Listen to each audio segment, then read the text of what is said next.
Hello, what's up, everybody, and welcome. I am Jovian Zayne, founder of the International Day of Purpose, and I am so happy to be with you and delighted that you came to this space today. This promises to be a pretty incredible conversation. I am joined by some incredible souls, and let me just actually set the scene for you how we got here today. So we're right back, right? It was 15 months ago. I was finding myself in a bit of angst, frustration, confusion. We're in the midst of the pandemic. We are grappling with a social unrest unlike anything our generation has ever seen. I am personally experiencing the ups and the downs of new motherhood and a lot of things in between, right? So I'm finding my way. So I text my girl, Brittany, and I'm like, yo, I am going through it right now. I'm feeling lots of things, unsure about my boundaries, what to expect. I'm trying to find God in a new way. What's up? You want to talk? She's like, absolutely. We're also like, wait, we got to bring our other girl, Alencia, into this too. The three of us need to be in communion right now. We need to intentionally find space for one another and seek that which we know is bigger than ourselves to find ourselves again. And that's what started a bi-weekly, sometimes weekly sisterhood conversation that has just been, let's see, where's the right word? Divine. Yes, truly divine, truly a revelation. And we're the deaconess board. That's what we call ourselves. We're all preacher's kids in some way, shape, or form. And we find ourselves meeting to just reclaim what's ours, whether that's our boundaries, getting recentered in the word, getting recentered in encouragement. But our space is one that's been intentionally created to help us to find ourselves feeling whole again. And today, you get to come along. So join me and Brittany and Alencia for an incredible conversation. And today, you see these girls. Look at these faces. Hey, girl. Yes. What's up, sisters? Come on, deaconesses. We in the house. We didn't have no church hats this time. We on the We're first still saved, sanctified, and filled with the Holy Ghost. Listen, you know I love it. I'm so here for this conversation. So let me just let the people know who y'all are real quick, right? First, my dear sister, my dear friend, Brittany Packnett Cunningham, who is just incredible. She is on purpose and on fire for the things she knows she's supposed to be doing on this earth. She shows up in this world in many different ways, but oftentimes that's through the lens of being an activist, a writer, an educator, a leader, a manager of people, an encourager. She helps us to stay on point by telling the truth. So Brittany is here today. I'm so happy for our time together. Look at her face. Oh, is she pretty? Thank you, sis. I'm so glad to be with you. Thank you. And of course, we are joined by Alencia Johnson. Come on, AJ. She is a social impact strategist, cultural critic, an entrepreneur, business owner. She is a revolutionary in so many spaces, specifically when you think about reproductive rights, when you think about what it means to really make the intersection between culture and impact real. Alencia is living right there and helping us to realize the things that we often don't see. So these two women, who I find to be just incredible, have anchored me a lot in the past 15 months. I mean, look, I'll tell everybody else, but let me just remind you all, our relationship, our sisterhood, this circle has been a place of trust, of solace, of peace, of healing, of honesty, of camaraderie. I mean, the list could go on, but the well has felt very deep for what we have. It's just felt so deep. I'm so grateful for it. And frankly, let's be real, in this moment, it's been maybe a week or two since we've been together because the world is reopening and we're all trying to find the rhythm and our pace. So I'm curious for each of you, how are you feeling right now? Especially as the world is starting to wind back up. Where are you? You know, it's hard to really articulate that. I'm in such an interesting place. And first of all, just thank you, Jovi, for bringing us together. And now we're giving people an opportunity to peer into our three-way call that sometimes gets dropped. One of us is in Target, all of that. But where I am is still in a place of introspection. And I want to carry with me the lessons that I have learned through the pandemic, the growth from the pandemic, the honestly, the pruning that happened in the pandemic of relationships, of energy, all of that. And so I actually said to my therapist a few weeks ago, I was like, I just need like 8 more weeks of being in the house, because the demands of coming back out into the world in the way that we were before. And we've all talked about this even before the pandemic, that the pace that we were at was entirely too much. And so having spent so much time at home in purpose, really sitting in, I know we're going to get into this, really sitting into what it is that God wants for me, not only to learn right now, but how to articulate his purpose in my life when the world does open back up. What does that look like when there's so many competing demands, and not just relationships, but work and things that even I want to do, but should I be doing them when we're thinking about the preservation of my energy? So that's not a one-word answer of how I'm doing, but it's a summary of the intentionality that I want to bring as I'm feeling this weight of people. And I see people who are literally hopping on flights. I ran into someone at an airport the other day, and she's like, girl, I just got back on my 6th flight. And I'm like, this was my 2nd flight, and I'm ready to sit down for a little bit, right? So I'm living in all of that and actually letting myself sit in that. Yeah, I would say that I'm in a place where I am trying to intentionally occupy stillness. And you all know from the conversations we've been having that was not an easy place to come to, because the demands, to Alencia's point, to both of your points, came back so quickly that I got whiplash. Like, we went from having a reason to say no to suddenly people not believing you if you said no. We went from a place of everything being virtual to suddenly people making in-person requests and demands again. We went to this place of not just resuming the kind of pace that we had, but we went to a place, I think, of heightened expectations where we were supposed to be more productive, more available, more reconnected, because we missed all of that in the last year. And in so many of our conversations, we've been trying to make sure that the lessons that we learned during this last year, that the intimacy we found with God, that the intimacy we found with our spouses and our close friends and our family, and the kind of trusting relationships that we were really able to deepen didn't just fall to the wayside once we returned to normal. And doing that has meant declining the invitation to resume a life that had exhausted me even before the pandemic. So I am currently trying to occupy that stillness, knowing full well that it means I will live outside of the boundaries of the expectations that other folks have on me. It means that there are certain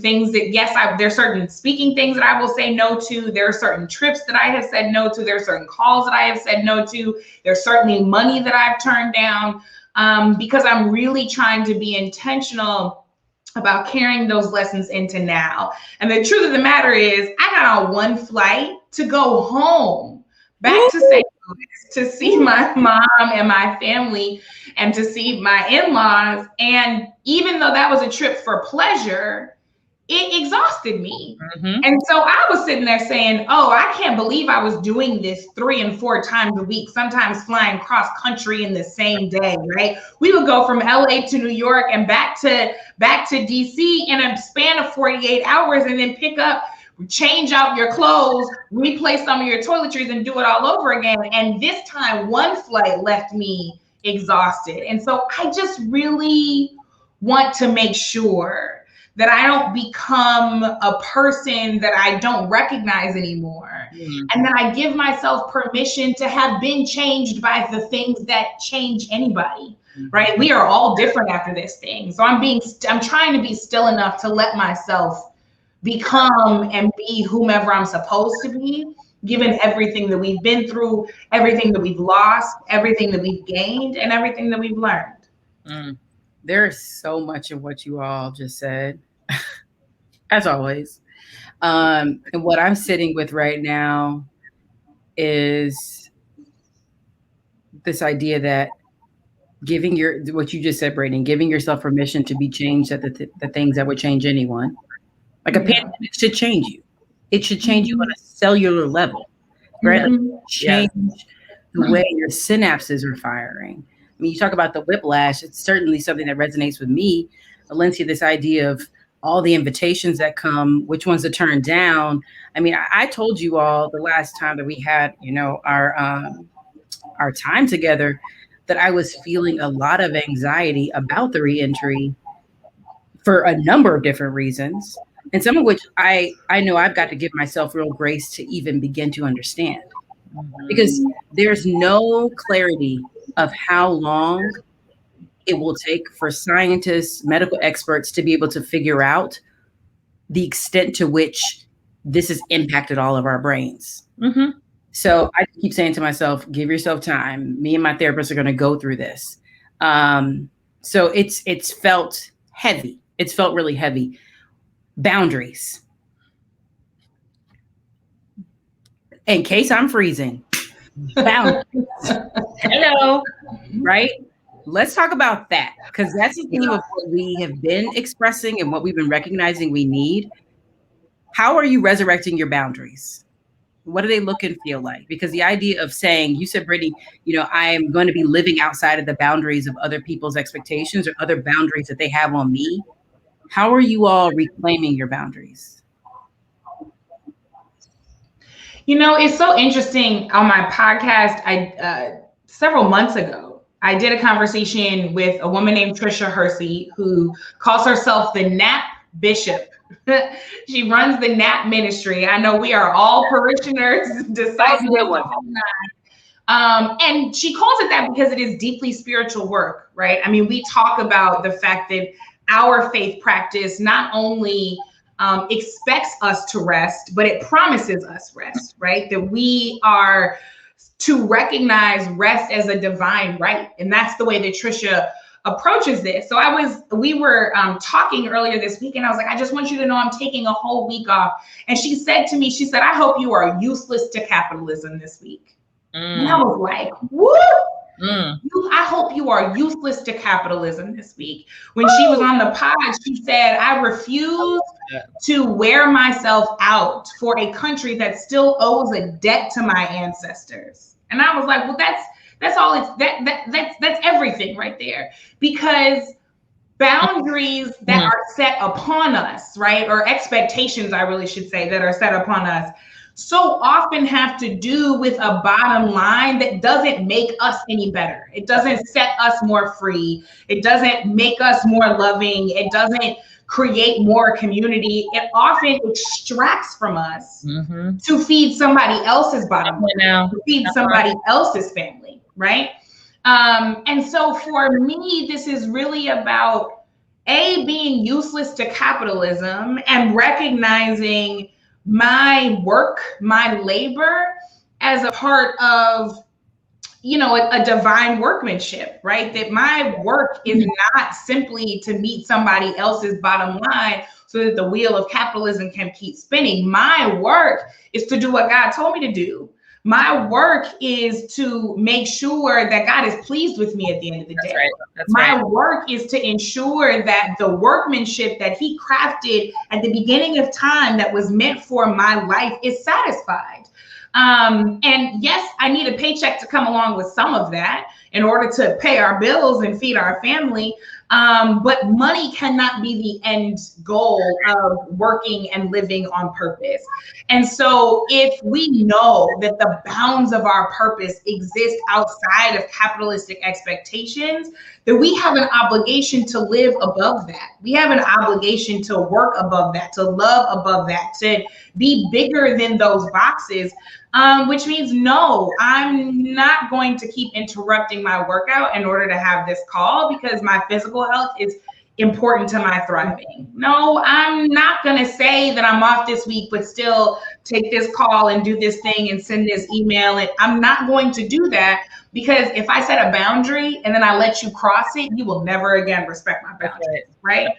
So there's an expectation we have to have of ourselves that's bigger than the expectations society puts on us to be the kind of thriving vessels for God that we were all designed to actually be. Yeah. And that, I love that piece about putting the expectations on ourselves. I was listening to a podcast, what's her name, the author of the book about setting your boundaries, right? And she was talking about how when we set boundaries with people, we also have to set some boundaries with ourselves, right? That is discipline. So we call that discipline, whatever it may be, because we also, Neirdre Webb, thank you.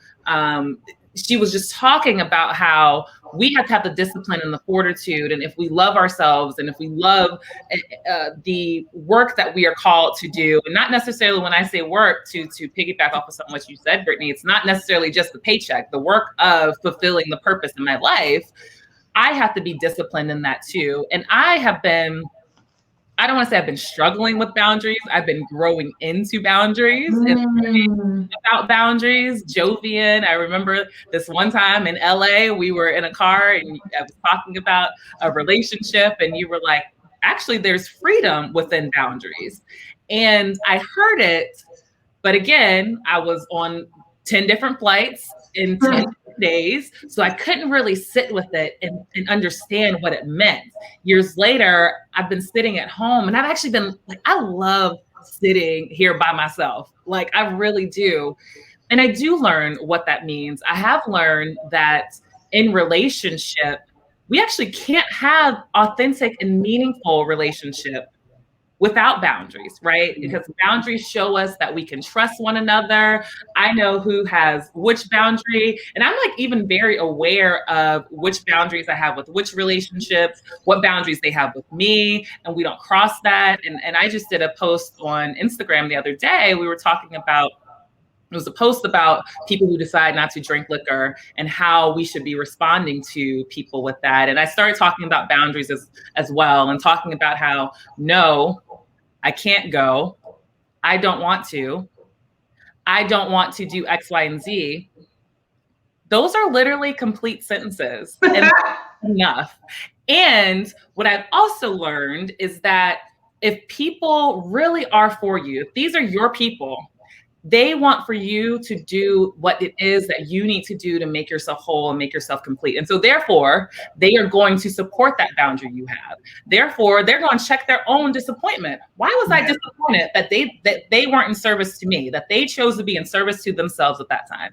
Why don't you check that disappointment? And so that's what I've been learning about boundaries. And then something that we talked about in our Bible study, we're going to let y'all into it, learning how Jesus not only had boundaries, but in essence, Jesus is a boundary to God. We can't get God without going through his son. And so if God has modeled boundaries, and even if we think about creation, Brittany, thank you. You were talking about creation. We think about creation and reading the very simple story at the beginning of the Bible. There were boundaries. There are boundaries. God said, do not do this over here. Do not do this over here, or else something else will happen. Now, granted, he worked it all to our good, as we have read in Women Evolve. But, you know, we think about like all this freedom that are actually within these boundaries. And so I am just really excited about this place that I'm in right now of learning those boundaries and being okay. And honestly, when people are getting disappointed and the boundary that I have created, I try not to internalize that anymore. And I just pray that they can work through their relationship with boundaries in the way that I have as well. Amen. I see it on you. Don't like you look like somebody who is operating with some new boundaries. You look like somebody who learned to say no. Right?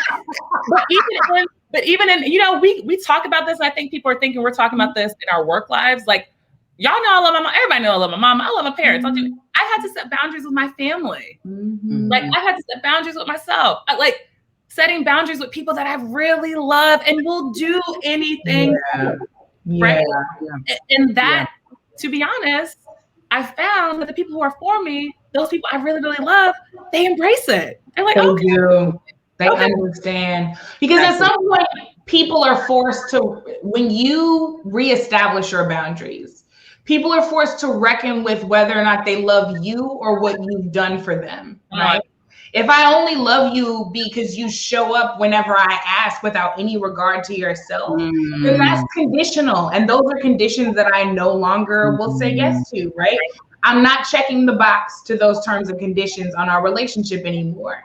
If me not considering myself is the only way that we can be in a relationship, that's not a condition I'm up for anymore. And I think that when people recognize, no, I actually just love you, and I love you whenever I get you, and I love the time that we are able to spend together, and I am satisfied with that, and I love you enough to be glad that you have boundaries so that you can take care of that person that I love, so that that person I love can be thriving. Yes. That is a different kind of relationship. That is a different kind of investment in a person that you say you care about. And that thriving person can be fully present. That whole thriving person can then be fully present. That's right.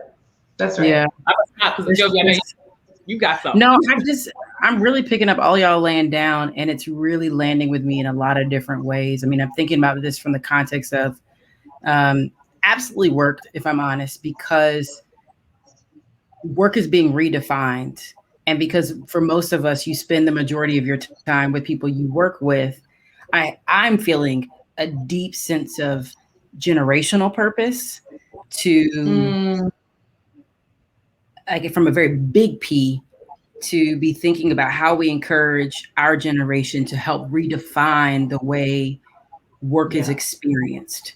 And because we know work in all parts of the world, but specifically here in America, is very tied to a capitalist society, that at the same, you can't hold that and also hold humanity and like the fullness of the human spirit.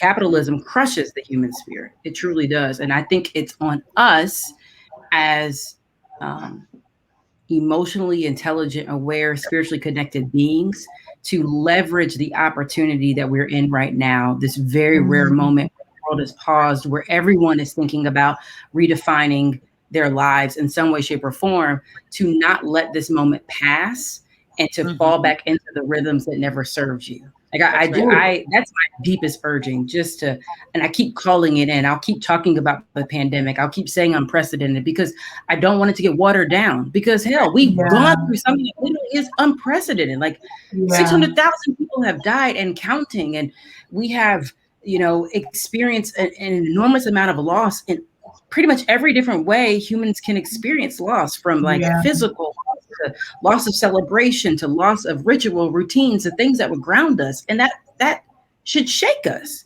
And I don't think, we serve our big P, like our big sense of purpose, if we let the moment pass and then try to just clamor back to what was familiar, when we know, if we're honest, what was familiar wasn't always what was best. Right?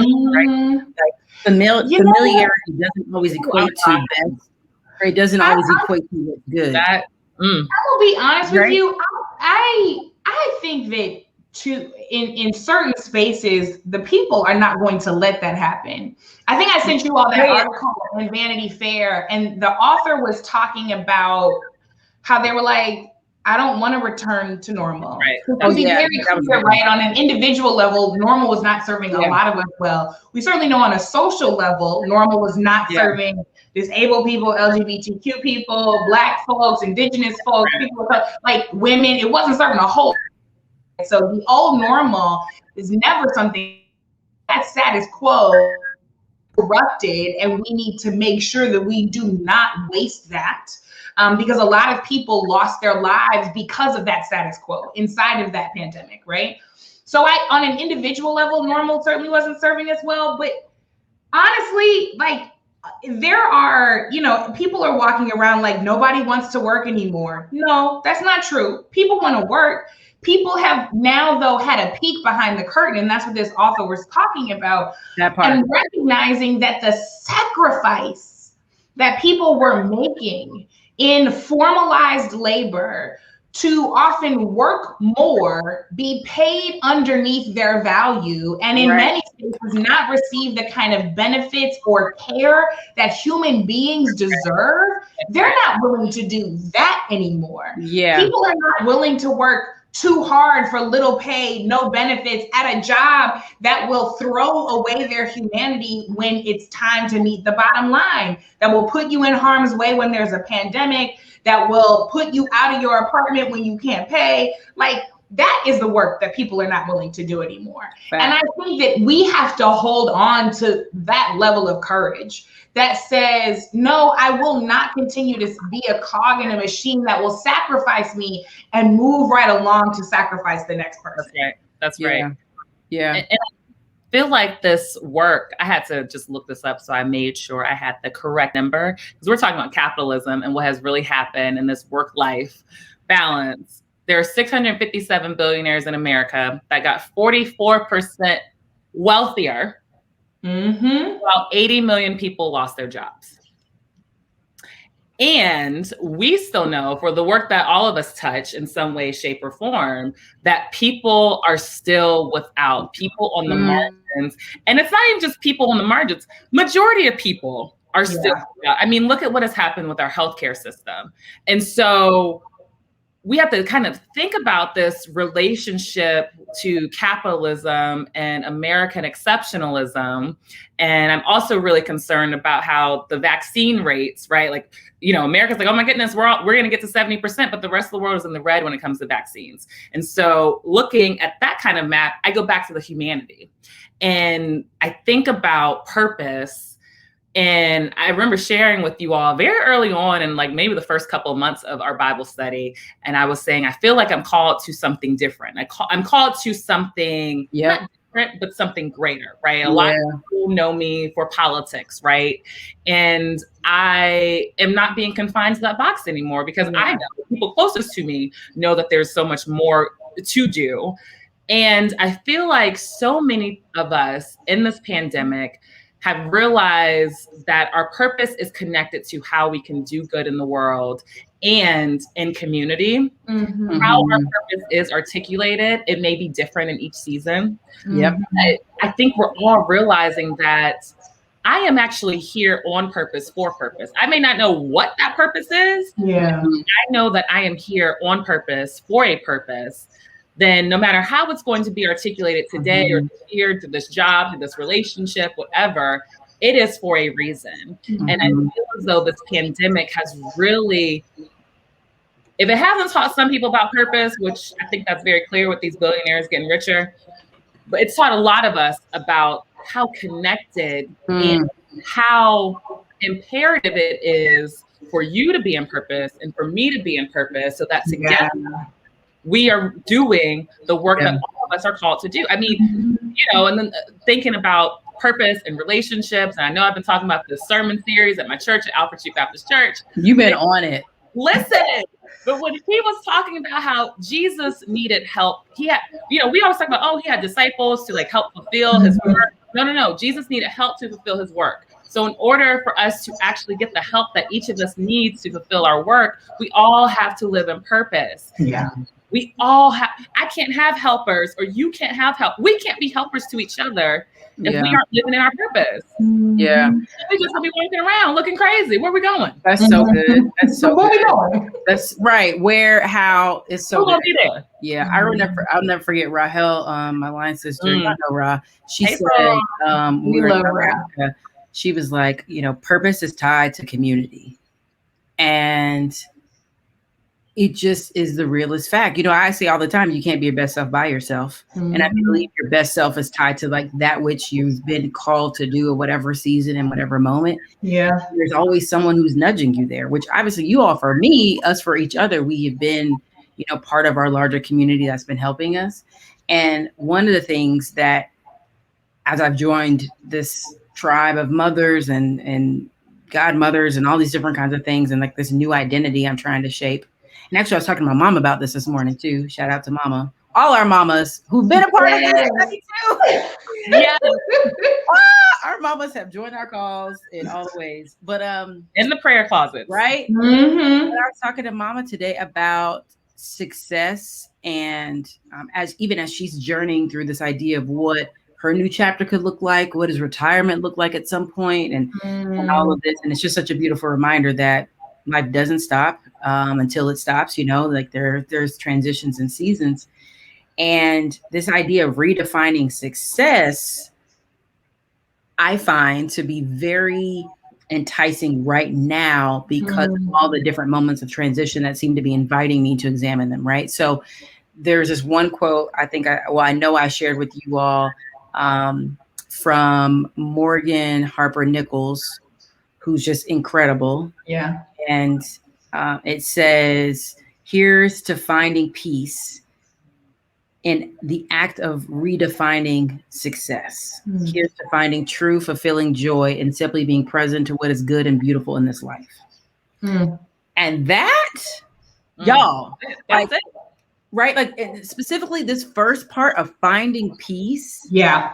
Like that being connected to redefining success, that really triggered something for me because, as a business owner, Black woman business owner, and just figuring this thing out daily, building the team along, coming up against the biggest systems and organizations, all the titans of the world, like, which I'm just like continually amazed at, like, those are my real clients, right? But through the pandemic, I think really realized I want to shape success for me differently in this season. Success isn't going to be the amount of sky miles I can accrue. Success isn't going to be, all the stages and all the things. And to be honest, I didn't think that I had gotten caught up with those, but I had. Yeah, same.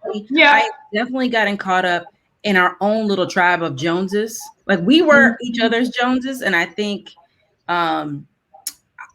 the invitation into motherhood, I think, has really reshaped the way I think about success and the kind of example I want to set, and the way I find myself kind of grappling with, okay, God, what's purpose now? Yeah. And I think I'm just trying to be honest. Like my success right now looks like being honest in my storytelling. Like just continually being honest in my storytelling in the hope that whatever testimony that I can share, it will truly encourage the next human spirit. And if I live at that kind of granular level, I find myself getting more free. But when I get dispatched into this place of it's got to be bigger, it's got to be grander, and a very ego driven, connected to the world standard. Like when I operate on the world's cadence, I can't also operate on the cadence. Yeah. Last week, earlier, was it last week? The other day, I don't know, child, all the days are still running together, but I did it. Good for you. George and I were just talking about how we mad about that, Brittany. How like, I don't know what recognize the weekend. We used to not. Yeah, it really is wild. But so some other day that was recent, I did a talk and the person asked me, we were talking about the movement, and the person essentially asked me about the role of white people. And what are we to make of just how big the movement have gotten, especially last year, during a global pandemic. I mean, you saw marches from Pittsburgh to Paris. You saw companies coming to the fore and making statements. You saw politicians who 5 years ago would never have even uttered the phrase Black Lives Matter, lead with it in talks and speeches and tweets. And she was like, don't we kind of need that energy? And I pushed back on the idea that white dominant culture, white supremacist culture, forces on us that scale and size is success. To your point, Joey, right? This idea that bigger is always better. Because I'm sitting here going, success to me is Black people living thriving lives. So whether there were 100,000 people at the march or 10 people at the march, or there wasn't even a march because there was a completely different strategy identified, then as long as we actually get free, that is success, right? And to be clear, if we were relying and measuring success solely by how many white people who are served by the current status quo were with us last summer, then we will have already put ourselves in a position to fail because the numbers are out. And a year later, we know that white people feel less positively about the movement that they call Black Lives Matter now than they did before George Floyd was killed. The numbers are literally lower in terms of white engagement and approval in June 2021 than they were in June 2020, right? So to your point, if you create the wrong metric of success, you are setting yourself up for failure. So instead of thinking about what a relative win is, right? How many people we got, how many mentions there are on social media, how many of us got interviewed on TV, let's set an absolute bar of success, right? Yep. The absolute bar of success for my people is freedom. Anything less than that is not reaching the bar, and anything else is a tool, right? It's a means, it's not the end. So for me, in redefining success, like our people have been used to redefining success. We've been defining and redefining it against what the status quo has dictated for generations. So let's lean into that muscle memory. Let's lean into that generational muscle memory. Because for me, at this point in life, redefining success looks like doing good and being well. That's right. And if I can't do both of those things at the same time, then it's not successful. I'm married now. We bought a new home. We're trying to build a family. We're thinking really intentionally about legacy, and not just the imprint that we leave on the world, but the imprint that we leave on our block. Like, is Miss Janet across the street happy? Are we good neighbors to her? Are we good neighbors to Joe and Anthony next door? Like, are we good citizens of this plot of land that we occupy? And because that both contributes to my ability to do good, and it contributes to my ability to be well. And I think, to your point, Jovi, that quote, that poem is so powerful, because it's not just about redefining success. It's about being at peace with whatever your success is. Which means you don't feel the need to walk around and justify it to people. You don't have to explain it to people. My no doesn't have to come with a whole essay about why I said no. If it's not about doing good and being well, then I'm not going to do it. And I actually have to practice personally being at peace with that, and not going back into the default of saying, no, it depends on how much I posted this month, and my success is about how many times I've been on TV. If I'm not doing good and I'm not well while I'm doing it, then I'm not successful. And I have to be so secure in that, so at peace with that, in such deep belief about that nobody can knock me off that square. Brittany, she's been thinking about this one. Yeah, because I'm like, what you said brought in the white definition of success. I mean, that is what, and I have to start bringing this into some of the conversations I have with some of my clients about white supremacist culture and what it teaches us about perfectionism, about the urgency, about the quantity over the quality, about the one way to do things, right? It's this limited box that we are all in. And as Black women, set the culture. I mean, there's literally research that says we set culture, and not just culture that is entertainment, culture that shapes all of us as a society.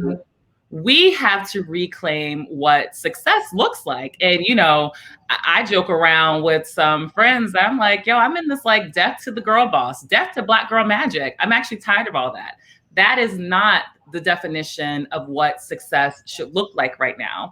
And success for me is a holistic life. Right. Success is beyond the, to what you said, Jovian, the stages, the who and what it is and all of that, the lists and all of these things. And it's so easy to get caught up in that definition of success.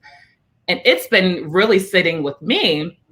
Y'all know one of my favorite stories in the Bible, or moments in the Bible, is when Jesus flipped over some tables in the temple. Like, literally. Love a flipping table. I love some table flipping, because for me, it was what made Jesus so upset that he would go in and flip over and really disrupt something, knowing that it was going to cost his life, right? And so what in each of us will get us that inspired to disrupt the status quo? What are we willing to disrupt in our own lives, right? Habits and thought processes. I'm working through that. I'm disrupting my own thought patterns, right? But also, how are people around me being inspired to disrupt the status quo? And for me, success is walking into a room, no matter what it is, whether it's personally or professionally, and someone feels as though their interaction with me has led them to sit in their purpose, knowing that they are supposed to disrupt what society, what humanity wants them to be, and actually be who God has called them to be, right? Whether or not they even believe in God, right? Yeah. You have to know that there is something greater that you're called to, and you're greater that you're called to fulfilling your purpose actually may not be the thing that pays you, right? There are people who literally, they work their job to keep a roof over their head, but they feel as though they're fulfilling their purpose outside of work or in something else, right? And that could be motherhood, just raising good citizens in this world. That could be, right? Like that could be whatever it may be. And then you're living your purpose in one area, and guess what? It flows over into the other spaces too. And I also want to call into this and recognize that we have a bit of privilege as Black women to talk about redefining success, because the three of us have achieved very public success. We have a lot of, influential friends. We have a lot of clients and work that we do that are in spaces that even when I was a child, I couldn't even dream of. I didn't even know that this would be my career. Right. And yet, even in that, we are redefining success, right? And in that, we are showing and being vulnerable, all right? Let's go back to boundaries and also talking about our purpose, right? We are showing the vulnerability of, and yet I still am looking and searching for and making sure that I have peace, that peace is part of this. And the only reason I have been able to do all of these other things, whatever it may be, is because I have been aligned, because I have let go of what I wanted and ask God to overwhelm me with doing his will, overwhelm me with doing his purpose. And for me right now, I feel like I'm doing a lot of stuff behind the scenes right now, and it feels good. You are. It feels so good. I'm in my bag though, y'all. Like you are. You in deep church lady bag, girl. Yeah. It feels great. And I'm like, I haven't done I ain't been on TV. Somebody called me one day. They're like, we haven't seen you on TV in a couple of weeks. I was like, but I was doing all these amazing I've been things. doing all this other stuff. It was literally sleeping, or like I texted y'all earlier today, I'm going to sit on my balcony to meditate. That is success, that I could literally go sit on my balcony and meditate in the middle of the day. You know what that sounds like? This sounds like the book of Rihanna, chapter 1, verse 1. Because everybody was asking sis for an album. And she said, here goes some clothes. Here goes some lingerie. Here goes my love life. Here goes some fragrances. Here goes some makeup. Here goes some skincare. She said, I'm gonna do what I'm called to do. You can keep asking me for, and to be very clear, she got songs in the vault. She could drop something if she wanted to. If she wanted to. She's living. I'm so glad you brought that up. That's not where her bag is right now. Listen, it's not where her bag is, but guess where we are? Still waiting. Hello. Still waiting. Still anticipating. Still excited. Absolutely. And still engaging. Whatever you're trying to sell. Still listening to old stuff. Listen. You know what I mean? It's such that. Come on. Hello, Riri. It is just a reminder. You have to live at the pace that you're being called to live in, because everyone's not living with you either. That's right. Yeah. Like I tell you, I've had to tell myself this. I've been telling some other clients this, like, what will have you well in the middle of the night? What will have you well with yourself when you wake up? So when thinking about like redefining success, and I actually, there are a number of different questions that we've been asking each other and answering that I want to throw to anyone who's listening, no matter where you are in the world right now. I know you've been taking notes, so go ahead and get out your little pen or get out, your fingers for your keyboard, and here are a few questions I will loft to you. So there's that one question of, what will it take for you to be well with yourself in this new chapter, in this new season? Go ahead, think about that. There's a question of redefining success. So how would you redefine success in this next chapter?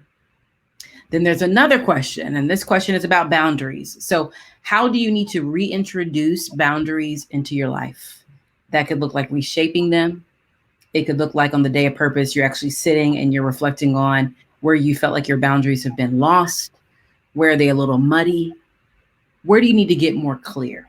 Right. And you can always, there's some other videos that we've shared with you all that have been in relationship to Day of Purpose that will help you think about perhaps what it is that you've lost as a point of start to consider what it is you need to regain or what do you want to reclaim, which that leads me to a question I've got for you two. And I'm asking myself this every day.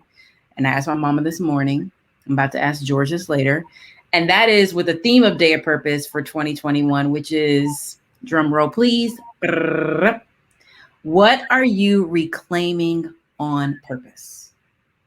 Right? So that connects to this idea of with great intention, with great purpose, you know, there is something you've got to get back. There's something that you've got to recover. There's something that you need to recenter in, realign in, you've got to hold. So Brittany, what are you reclaiming? And not by accident, but on purpose, girl. You're muted. Give me that voice. There's always one. Yes, I'm reclaiming it on purpose, child. I will happily borrow from the book of Auntie Maxine Waters. I am reclaiming my time. Hello. Because all of the things that we want to do, the rest, the love that we want to show, the joy that we want to experience, the work that we want to do, the purpose-filled lives that we want to lead, they require the one resource that cannot be replaced. And it is your time. Once it is gone, it is gone. And so I want to make sure that I am looking at the minutes of my day, not as something to plan to the hilt so that there's no time left to breathe, but as a resource that is as finite as it is, and one that I am using well, right? That I want to make sure I'm treating the time that I have on this earth, the time that I have with the people I love, the time that I have to carry out my purpose as the precious gift that it is. Time is not promised. And the fact that God sees fit every morning to give it to me means that I owe it to him and to myself to reclaim all of it and make sure that it's being used well, to do good and to be well. That's great. What about you, AJ? Well, I'm also going to reclaim some time. Yes. I think for me, I know, I am reclaiming on purpose, my identity, who I am. And that removing the expectations that not only I have on myself, but also the limitations that other people put on me. And I'm not just talking about professionally. I'm actually really talking about that in my personal life, in so many areas of my life. And I think so often, and Jeff Johnson, shout out to our brother Jeff, he was talking about how someone was frustrated he wasn't posting about politics. And he was like, that's not what I'm talking about right now. I feel as though I'm supposed to be sharing with the world something else right now about fatherhood, about manhood, all this stuff that he's been doing. That's amazing stuff. And he was talking about the problem when we stay confined in the box that other people have us in. And what I found too is that if we let that happen for too long, we also limit ourselves. So, I feel like I'm in this period of allow me to reintroduce myself. And that is taking some time. That is taking some letting go of other people's expectations of myself, and also being okay being misunderstood. I mean, we all know a lot of people in the Bible, a lot of great folks were misunderstood until the very end of everything that they were supposed to be doing. And so I'm just reclaiming my identity. And to be honest, I have found that there are people who love it and there are people who don't get it. And that's okay. Either way, it's okay. But I have to live for the purpose that God has called me to live for. And in order for me to have that peace, I have to be moving towards that versus confining myself, like literally trying to mold myself back into this box to make other people comfortable. Y'all don't have to get in line because me and God over here, we over here. Let me tell you. Get in line, baby. Get in line. Like everyone else needs to get in alignment. When we're in alignment with the audience that we're supposed to be serving first, everybody else who's supposed to be watching will watch. That's right. First, before I even answer mine, Alencia, you better do what you always do. Brittany, she been in the book, hasn't she? She had. You been in the book. You always bring us back to. Y'all, every time we talk, no matter what book we're talking about, Bible, any other, books we buy to read together, Lindsay be like, well, on this page of the book, she said, in the book. She said chapter 4, page 52, line 5. I highlighted it. Y'all can highlight it too. Oh, I love it. What am I reclaiming? I am reclaiming, don't forget, y'all who are watching, think about this question for yourself. I am reclaiming boundaries at a huge way. My best friend would say I'm like the boundaries empress. And I have for a long time, I thought, been pretty good at them. But I think in my new season of motherhood, of trying to figure out really what I want my business to look and feel like in the next number of years, and how do I want to navigate what I feel like are very competing priorities, I have got to be serious about redefining that which I know is mine. I don't want to take on someone else's stuff because I can or I should. And like I just told Callan the other day, the spirit of I'll just do it like crept up on me. And y'all know I ask for help, but like it jumped up on your girl hard. And so I'm rebuking that. I'm like, get off me. I want all the help. I want my work. I don't want no one else's. Thank you very much. So that's where I am. And as we get to a place of closing, we got to do what we always do for each other. And I'm going to invite everyone who's listening to join us in this now, no matter your faith, if you are a person of faith, or if you are someone who is operating in this life solo in some way, shape, or form, or you think you are, we invite you to join us with this idea of what we call prayer requests. So whatever you're requesting of the world, of the universe, what we would call God, we invite you into just sharing those. So Brittany, Alencia, what are your prayer requests? What are we joining each other in this journey, believing, hoping, and asking for? I feel like, real quick, I'm going to tell y'all what happens when we do prayer requests with each other. I'll say our prayer requests and be like, oh, yeah, that one too for me too.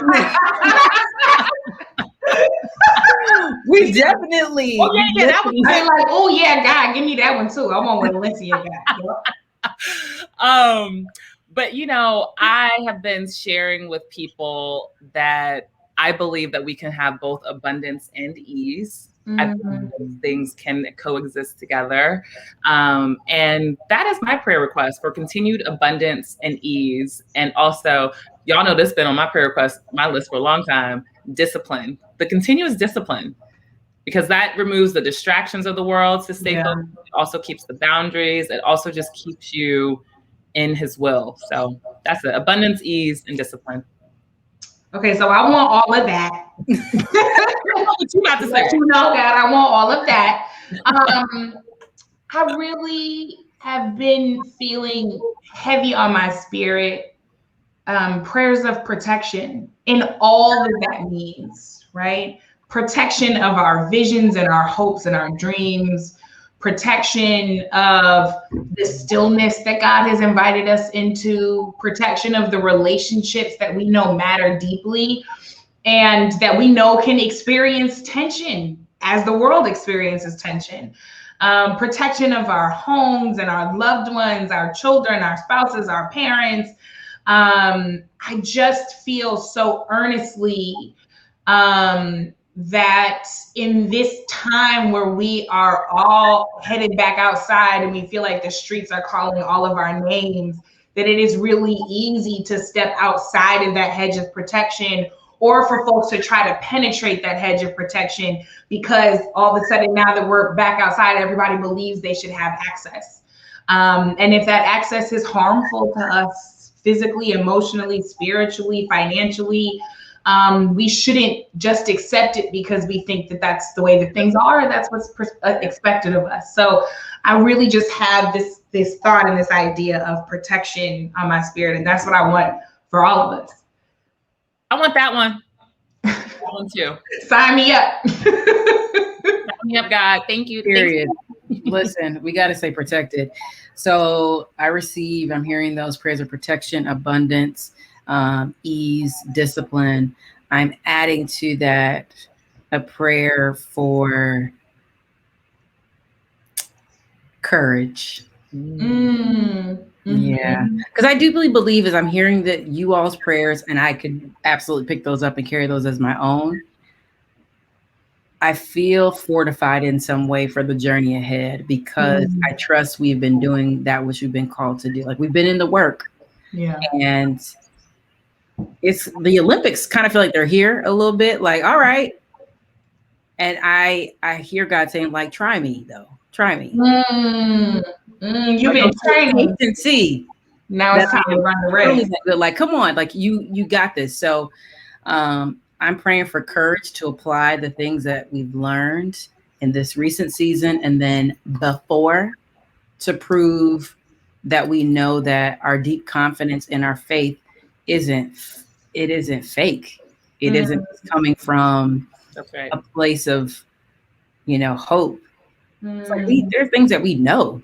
You know what I'm saying? Like we know. So I'm resting in finding the courage to demonstrate the real confidence of this faith. Yes. Very publicly, very privately, just consistently. Right? Amen. So can I add one more thing? I forgot. Come on, Bishop.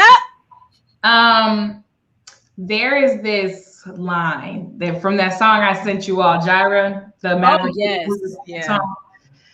It's the second, third line in the whole song. And Chandler says, I wasn't holding you up, so there's nothing I can do to let you down. Yes. And that has been such an important mantra for me, because as I'm redefining success, I have to remember that if I'm redefining success and finding peace in whatever God defines success for me as, then I have to dismiss the fact that the world tells me that the flip side of the coin of success is failure, right? So if I somehow fall short, I am not a failure. I have not failed, but rather I have an opportunity to learn the lesson and try it again the next day, right? And Nelson Mandela says, I never lose, I either win or I learn. And so I really just want to center, my prayer request is to center my life in the understanding that I can't let God down. That's right. To look at time and opportunity, to look at time as an opportunity and a privilege to get it more right, not to go fix it, not to say, God, I'm sorry, I screwed up. I let you down. Let me do it again. But an opportunity to say, I'm going to keep refining this thing. I'm going to keep strengthening it. I'm going to keep getting better. I'm going to keep getting stronger. And so I just really want to fix that. I want God to tattoo it in my brain. That's good. I spend so much time beating myself up for those perceived failures, and God is like, you didn't fail. And when you realize that, it's much easier to pick yourself back up and dust yourself off and keep walking forward. Come on. What if you didn't fail? You were just living. You were just living. Yes. What if you were feeling? And the piece that we all talked about, right? The non-failure, the courage, that God whispering, but do you trust me? Wow. There it is.